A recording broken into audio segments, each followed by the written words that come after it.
Think Again, Part 13.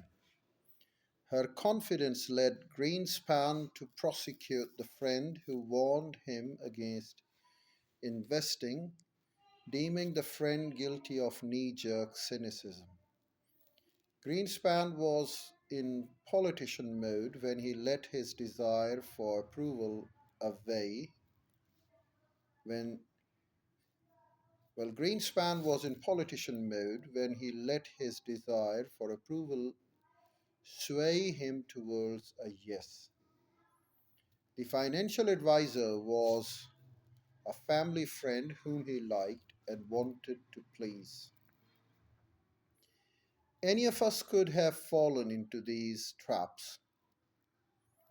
Greenspan says that he should have known better, though because he happens to be an expert on gullibility, I beg your pardon please, when he decided to go ahead with investment, he had almost finished writing a book on why we get duped. Looking back, he wishes he had approached the decision with a different set of tools. He might have analyzed the fund's strategy more systematically instead of simply trusting in the results.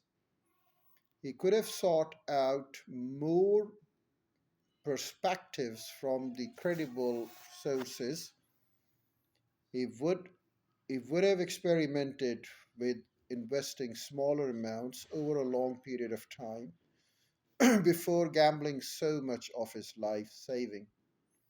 That would have put him in the mode of a scientist. A different pair of goggles. If you're a scientist by trade, rethinking is fundamental to your profession. You're paid to be constantly aware of the limits of your understanding. You're expected to doubt what you know, be curious about what you don't know, and update your views based on new data. In the past century alone, the application of scientific principle has led to dramatic progress. Biological scientists discovered penicillin, rocket scientists sent us to the moon, computer scientists built the internet. But being a scientist is not just a profession, it is a frame of mind, a mode of thinking that differs from preaching, prosecuting, and politing. We move into scientist mode when we are searching for the truth. We run experiments to test the hypothesis and discover knowledge. Scientific tools aren't reserved for people with white coats and breakers, and using them doesn't require toiling away for years with microscope and petri dishes. Hypotheses have as much of a place in our lives as they do in the lab. Experiments can inform our daily decisions. They makes me wonder, is it possible to train people in other fields to think more like scientists? And if so, do they end up making smarter choices? Recently, a quarter of European researchers decided to find out.